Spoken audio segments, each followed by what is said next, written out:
नैतिक पार्टी, नीति के साथ राजनीति, राजनीति की दशा व दिशा बदलने का मिशन। गांधी जी ने कहा था, सिद्धांत विहीन राजनीति पाप है, और इन्हीं गांधीवादी विचारों के साथ चलने वाले नैतिक पार्टी के राष्ट्रीय अध्यक्ष चंद्रभूषण पांडेय का कहना है, बिना किसी नीति के पार्टी और बिना किसी चरित्र के नेता का होना जनता के साथ धोखेबाजी है, और ये धोखेबाजी ही सारे भ्रष्टाचार की जड़ है। इस धोखेबाजी को जनता कब तक और क्यों झेलेगी? आखिर ताकतवर कौन है, धोखेबाज नेता या फिर जनता? अब वक्त आ गया है पूरी राजनीति बदलने का। राजनीति बदलेगी तभी भ्रष्टाचार खत्म होगा। राजनीति कैसे बदलेगी, भ्रष्टाचार कैसे खत्म होगा, ये जानने के लिए मिलिए नैतिक पार्टी के राष्ट्रीय अध्यक्ष चंद्रभूषण पांडेय से। कार्यक्रम जनता बनाम नेता, हर रोज शाम 7:15 से 7:25 तक। नमस्कार, जनता बनाम नेता के एक और अंक में स्वागत है आपका। हमारे साथ बातचीत करने के लिए आज भी स्टूडियो में मौजूद हैं नैतिक पार्टी के राष्ट्रीय अध्यक्ष एवं पूर्व न्यायाधीश श्री चंद्रभूषण पांडेय जी, और हम बातचीत कर रहे हैं पार्टी के संगठनात्मक ढांचे के महत्वपूर्ण पहलुओं की। तो इसी बातचीत को आगे बढ़ाते हैं। सबसे पहले स्वागत करते हैं पांडेय जी का। तो नमस्कार, हम बातचीत कर रहे हैं पार्टी के संगठन की और उसके ढांचे के, संगठनात्मक ढांचे के महत्वपूर्ण पहलुओं की बातचीत कर रहे हैं। आपने हमें बताया पार्टी के विस्तार के बारे में, पार्टी के नेताओं के बारे में, पार्टी के थिंक टैंक के बारे में, पार्टी के कार्यकर्ताओं के बारे में, और पार्टी कम धन में भी कैसे जनता को अपने साथ जोड़ेगी। इन सभी के अलावा पार्टी के संगठनात्मक ढांचे के और कौन से महत्वपूर्ण इनके अलावा जो सबसे बड़ा पार्टी का जो संगठनात्मक ढांचे के लिए जरूरी है वो है जनता, और जनता भी एक संगठन के लिए बहुत जरूरी है। और जब हम जनता की बात करते हैं तो सीधे आता है कि जो पार्टी का जो कार्यक्रम है वो कैसे, किस प्रकार का है, ताकि उससे जनता जुड़े। क्योंकि जनता नहीं जुड़ेगी तो पार्टी का सब कुछ हो तो उससे कोई मतलब नहीं है। और जनता कैसे जुड़ेगी? जनता तब जुड़ेगी जब जनता के लिए ऐसे कार्यक्रम रखे जाएं जो जनता को सीधे लगे, इन कार्यक्रमों से हमें फायदा मिलेगा, इन कार्यक्रमों से उनके जीवन को बेहतर जिंदगी होगी, इन कार्यक्रमों से उन्हें सुख मिलेगा, उन्हें सुविधा मिलेगी। तो ये जो कार्यक्रम है ये बहुत अपने आप में महत्वपूर्ण है, और इसीलिए मैं कहता हूँ कि कार्यक्रम भी ये पार्टी के संगठन के लिए बहुत जरूरी है। क्योंकि पार्टी ने अगर संगठन ने ठीक ढंग से कार्यक्रम अपने नहीं रखे हैं तो जनता नहीं जुड़ेगी, और जनता नहीं जुड़ेगी तो संगठन का कोई मतलब नहीं है। तो इसलिए पार्टी ने अपने ऐसे कार्यक्रम बनाने के लिए तमाम व्यवस्थाएं की हैं ताकि जनता अधिक से अधिक जुड़ सके। अब ये कार्यक्रम कैसे बनेंगे? इसके लिए जनता के करीब करीब सभी वर्ग हैं। जनता में एक किसान अलग हैं, मजदूर अलग हैं, नौजवान अलग हैं, सेना में लोग काम कर रहे हैं वो अलग हैं, व्यापारी अलग हैं, शिक्षक अलग हैं, तमाम प्रोफेशनल लोग हैं, वकील हैं, डॉक्टर हैं। सब लोग राजनीतिक पार्टी से कोई न कोई अपेक्षा करते हैं। जब वो राजनीतिक पार्टी से जो वोट देते हैं या राजनीतिक पार्टी के साथ जुड़ते हैं तो सोचते हैं कि हमें ये पार्टी किस रूप में हमको अपने से जोड़ पाएगी या मुझे क्या लाभ पहुंचा पाएगी। तो ये किसी भी राजनीतिक पार्टी के लिए बहुत बड़ा चुनौतीपूर्ण काम है।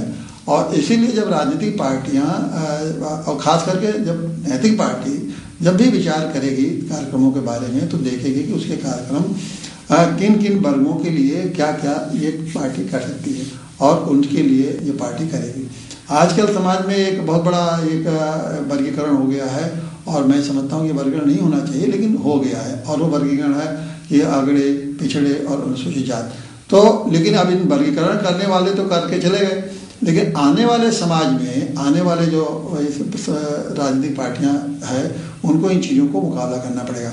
तो इसलिए जब नैतिक पार्टी को के कार्यक्रम के बारे में सोचेंगे तो निश्चित रूप से इन वर्गों के बारे में सोचना पड़ेगा। आप बात कर रहे हैं सभी लोगों को एक साथ जोड़ने की और सबके लिए कार्यक्रम बनाने की, और इधर कुछ ऐसी पार्टियां भी हैं जिन्होंने खास वर्गों को अपने साथ जोड़ लिया है और उनके लिए कार्यक्रम बनाने के वादे भी किए हैं। तो ऐसे में वो खास वर्ग जो ऐसी पार्टियों के साथ जुड़ चुके हैं अपने लाभ की आशा में, तो क्या ये अपनी इन पार्टियों को छोड़कर नैतिक पार्टी के साथ जुड़ना पसंद करेंगे? ये भी एक बहुत बड़ा चुनौतीपूर्ण काम है, और इसको भी, इस चुनौती को भी नैतिक पार्टी स्वीकार करेगी। अब ये कुछ खास तबके के लोगों को जोड़कर कुछ पार्टियां निश्चित रूप से मैदान में आ गई हैं, और उन्हीं लोगों के समर्थन से वो समझती हैं कि हम देश की राजनीति में अपनी भूमिका निभाएंगे। ये जो सोच है पार्टियों की, ये एक बहुत सतही सोच है और ऐसी पार्टियां आती हैं और जाती हैं और चली जाती हैं, क्योंकि किसी एक खास तबके का कोई एक अस्थायी रूप से कोई खास तबका नहीं होता है।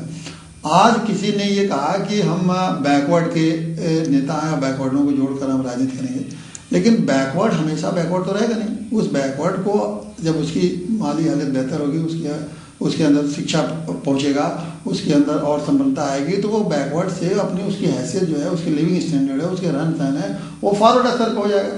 तो वो जो फॉरवर्ड स्तर का आदमी है वो निश्चित रूप से बैकवर्ड के साथ नहीं रहेगा, तो बैकवर्ड की जो राजनीति करने वाले उनसे अलग होगा। उसी तरह आज अनुसूचित जात जनजाति के लोग हैं, वो अनुसूचित जनजाति के नेता समझते हैं कि अनुसूचित जात के लोग हमेशा हमारे साथ रहेंगे। ऐसा नहीं, आज अनुसूचित जात जनजाति के लोगों को लगता है कि हमारा कोई जात का नेता हो तो हमें समर्थन मिलेगा, लेकिन जब वो उनको हम बेहतर शिक्षा देंगे, बेहतर एजुकेशन से करेंगे, अच्छी नौकरी देंगे, उनको लिविंग स्टैंडर्ड बढ़ाएंगे, तो वो अनुसूचित जात के उस जात के दरबे से निश्चित रूप से निकल के बाहर आए। तो ये जो खास तबके की पार्टियां हैं, उसी तरह से माइनॉरिटी का है। माइनॉरिटी के लोग हमेशा माइनॉरिटी के, ठीक है माइनॉरिटी हैं, लेकिन माइनॉरिटी के लोगों को भी लगता है कि हम समाज के मुख्य धारा में रहें, और जो मुख्य धारा में जो लोग उनको नहीं ले जाएंगे तो उन पार्टियों से भी उनकी अलगाव हो जाएगा, क्योंकि बार बार उनको माइनॉरिटी में रखना, उन्हीं के दरबे में उनको रखना।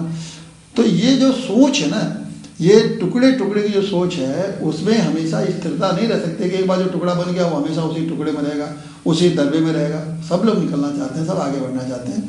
तो नैतिक पार्टी प्रारंभ से ही, क्योंकि राष्ट्रीय पार्टी है, राष्ट्रीय सोच है, सबको जोड़ने का सोच है, जनता की सेवा करने की सोच के साथ आगे बढ़ रही है, और ये चाह रही है कि पूरे देश के जन जन की तरक्की हो, जन जन को आगे बढ़ाने की बात सोच रहे हैं। तो जब सारे वर्ग के लोगों को ये लगेगा कि नैतिक पार्टी एक ऐसी पार्टी है जो जन जन की तरक्की चाहती है, जो जन जन को आगे बढ़ाना चाहती है, वो जनता की सेवा के लिए आगे आई है, जनता को शोषण करने के लिए नहीं आई है, जनता को मूर्ख बनाने के लिए नहीं आई है, जनता के केवल वोट लेने के लिए नहीं है, बल्कि जनता को बहुत कुछ देने के लिए आई है।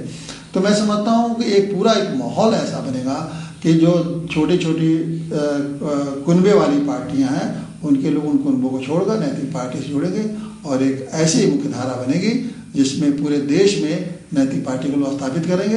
और जब इस तरह नैतिक पार्टी को लोग सारे लोग मिलकर स्थापित करेंगे तो नैतिक पार्टी का उनको सबको लाभ मिलेगा। ऐसे कार्यक्रम बनेंगे जो देश के साथ हित के साथ साथ एक एक व्यक्ति के हित के लिए हो और समाज को आगे तरक्की को ले जा सके। ये तो हुई पार्टी के कार्यक्रमों की बात, और पार्टी के संगठनात्मक ढांचे की विस्तार से चर्चा की हमने और उसके अहम पहलुओं को जानने और समझने की कोशिश भी की। बातचीत का सिलसिला आगे भी जारी रहेगा। जानने की कोशिश करेंगे कि नैतिक पार्टी राजनीति की छवि को बदलने के लिए कितनी कटिबद्ध है और उसके लिए कौन सी नीतियां अपनाना चाहती है। तो यूं ही देखते रहिए और जुड़े रहिए अपने कार्यक्रम से। देखते रहिए कार्यक्रम जनता बनाम नेता। आज के लिए बस इतना ही। नमस्कार। जनता जय जनता।